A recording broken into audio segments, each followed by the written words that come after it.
Hello all, welcome to my next video on review of related literature. I, Dr. Namrata Kamble, Assistant Professor, MIT Art Design and Technology University. If you like my video, please press the bell icon, subscribe my channel and like the video and also share it. This is very useful for all the budding researchers who are struggling to know how do we write the review of related literature and what exactly should be included in the review of related literature. I would like to start this with the quote, "The real voyage of discovery consists not in seeking new landscapes but in having new eyes." And this holds true for this topic of review of related literature. Now, what is the definition of review of related literature? A review of related literature is a customary component of any dissertation or a thesis. It looks again at the literature. Obviously, it means that you are looking again at the literature which has already been done. This area may not be necessarily identical with but collateral to your own area of research. When you are reviewing something, the topic which you are selecting or the topic which you are reviewing may not be exactly same like your topic, but it may be somewhat collateral, somewhat parallel to your own area of research.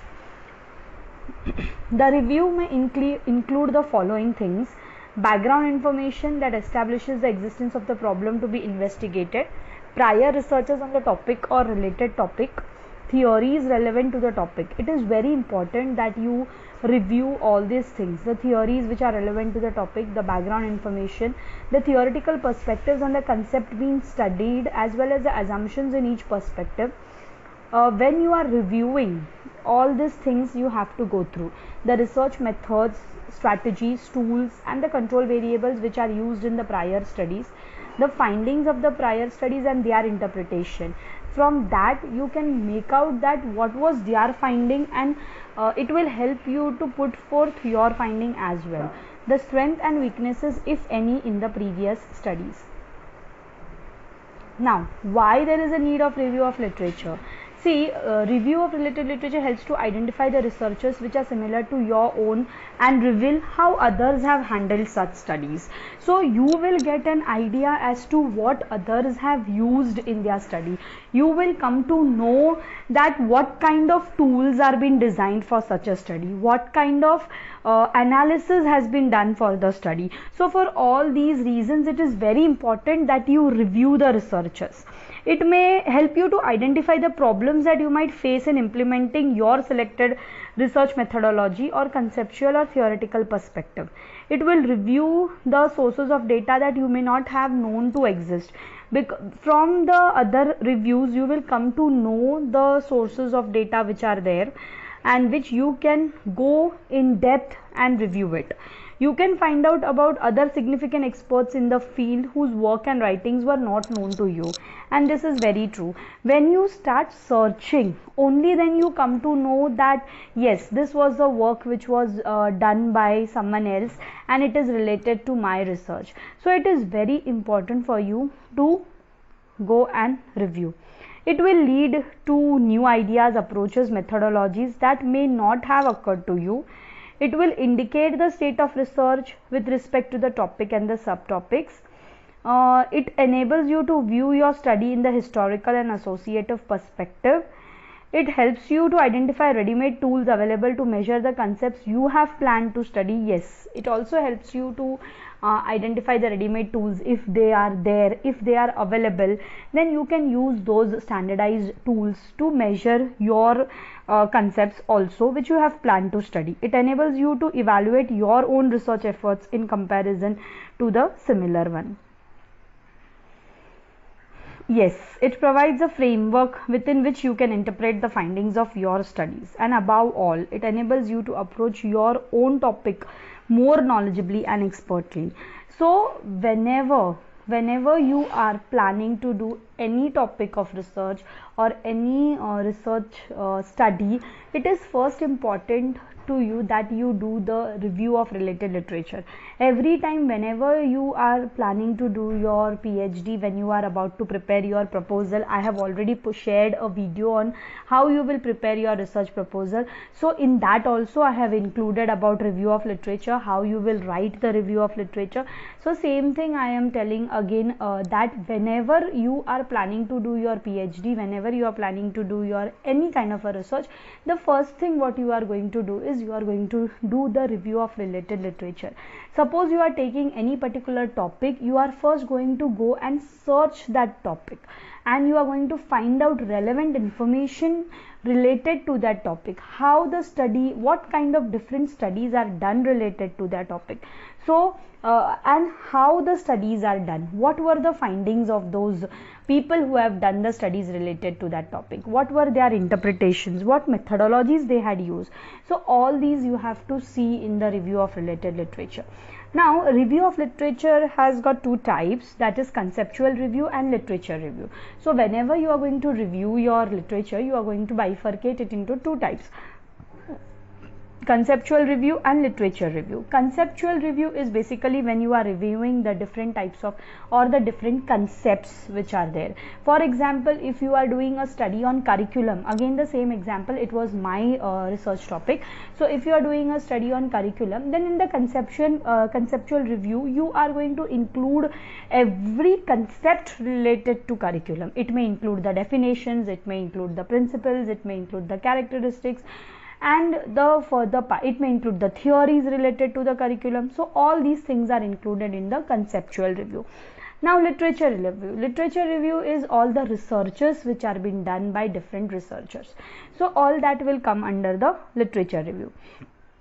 Here I have written the brief description, conceptual review and literature review. When we review concepts related to a topic, which will include definition, principles, theories, that is all the concepts related to our topic, it will come under the conceptual review.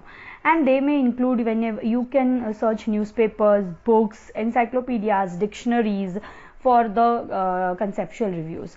Literature reviews, when you will review the different researches related to our research, that is research from PhD thesis, journal articles, research papers, conference proceedings. So all the researches which are done, that will come under the literature review. Now once you know that you are going to bifurcate the review into these two types, there is something like sources of review. Now what are the sources? Sources means from where are you going to review. There are two types of sources of review, primary sources and secondary sources. Now what are the primary sources of review? The term primary sources used broadly to embody all the sources that are original. See, primary means from wherever you get the first hand information that is closest to the object of the study. That is what is your primary review. For example, you are doing a review on curriculum design, and you are getting the theories related to curriculum design related in a particular book or in a particular thesis which is relevant to your study. So that is the first hand information which you are getting from the book or maybe from the thesis. So that thesis review or that person's review or that book's review or that author's review becomes your primary source of the review. And now the secondary source of the review. The secondary source is a source that provides non-original or the second hand data or the information.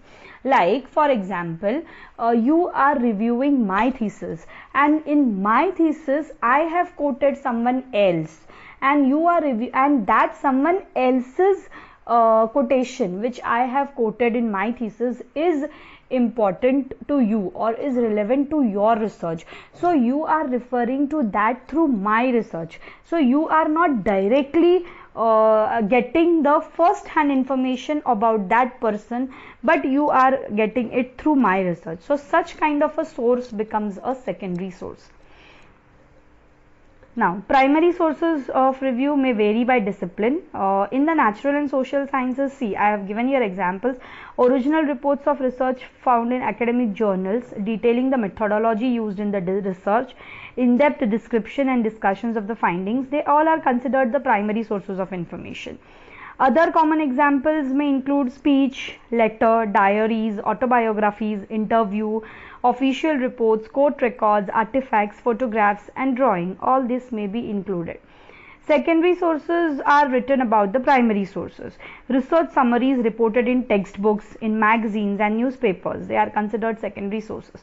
They typically provide global descriptions of result with few details on the methodology.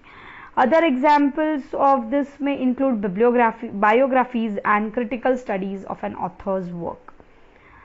Now, review. The most important and the most tedious task which the students always ask the guide, and which they always do the mistakes, which I feel, is that how they will save their review, how they will organize their review, how they will manage their review. This is very important for a PhD research scholar and also for a master's research scholar. Now here I will tell you this organizing the literature review by information management system. Okay, when you are using the computers, it is very important for researchers to organize their literature review, because it may lead to confusion or mismanagement of the review if it is not organized in a systematic way. That is very true, because what happens is I am reviewing something today for my proposal, during my proposal study, but then that review I have to save and keep it safe till the end of my research thesis when I start writing my report. So I need to keep whatever things I come across which are similar to my study, I have to save them and I have to keep them safely. So this is very important for a researcher. So what we can do is we can maintain a database of the references, download the references from other databases, and using the database to link the references in the word processed documents. Okay, this is the way which you can do. Generating a bibliography in the correct style for publication. This is very important. And if you are using filing systems for organizing review, then if you choose to keep paper copies of your references, you will need to devise a filing system. Then what you can do, if you are keeping hard copies, you can put it alphabetical by the name of the author. Then you can put end note record number. Then you can bifurcate it by topic wise or the project area. Then you can also keep it stage wise, that this is the review for the introduction, these are the reviews for methodology, these are the reviews for data collection. Then you can also keep it by the date retrieved or by the unique code number. Okay, so this all are the ways in which you can keep your review safe and the way in which you can handle. The another thing which I would like to tell about the review is, it is better you always keep it keep the date also, because whenever you are putting it, you need to write that retrieved on so and so date, and it also helps you to go back again when you are writing your thesis, that whether that particular page or that particular thing which you have reviewed from the website is still there or no. You have to click on the link and you have to go back and check it whether it is been available or no, because if it is not available, then you have to remove that review from your particular research. So it is very important. Now, the review must be objective and unbiased. While writing the review in your research, it should be a paraphrase and not quoted. Not more than 10% of the entire paper is allowed for direct quotation. Yes, this is very true. Whenever you are reviewing something from the thesis or from anyone's research paper, what you have to do, what students do usually is they directly copy paste it. No, that is entirely wrong. It may lead to plagiarism. So what you are going to do is, you are going to write it in the form of an abstract. Okay, you are going to write it or you will paraphrase it, that is, you will put it into your own words. And basically students always ask that what will I take from it, ma'am? No, what are you going to take is, you have to go through the research, and whatever important you find related to your research, you are going to take it in your review. For example, if you are someone is reviewing my research on curriculum, maybe it is not related to the topic, but what methodology I have used. If I have used a mixed method research, so if that mixed method methodology is related to someone else's research and they are reviewing it from my paper, then they can include that and they can write it in the form of a paragraph related to my mixed methodology review. Okay, so this is very important. So give due credit to the real source of the data and cite the author at the end of the sentence. See, when you are reviewing and we are writing the review, there are two ways in which you are going to write. You can write the entire abstract and at the end you can give the credit, that is I have given you example in the whole brackets Kamble, 2016, or as other ways you can put it in the beginning. You can put Kamble, 2016 in her research paper titled curriculum design has said so and so. So you are going to write your review in this particular way in the form of a paragraph. Now, whenever you are writing the review, keep that in mind. You are going to bifurcate the review in different categories, right? You see, the review is bifurcated into the reviews which are related to the national reviews, then international reviews, this is one category. Then the reviews which are based on the tools, the reviews which are based on the methodologies, the reviews which are based on the analysis of the data, and of course the reviews which are based on your variables. Whatever variables are included in your study, you are going to bifurcate the reviews on the basis of that. Like for example, my study is curriculum design, curriculum transaction and evaluation strategies. So these three are my main headings in the title of my study.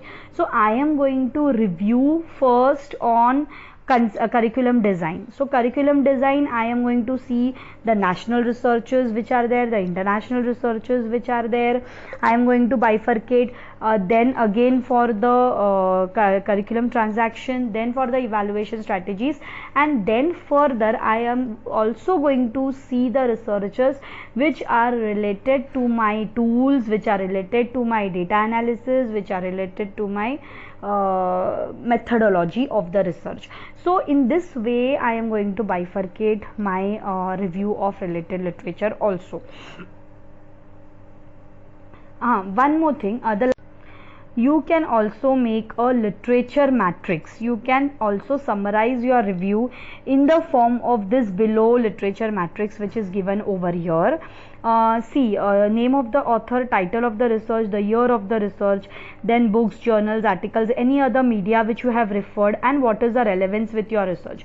So whosoever is going to read your thesis or your dissertation will have a clear idea, like, you know, the name of the author and the year of course, then what title, then which year is the research, because you are not going to review the researches which are very, very old.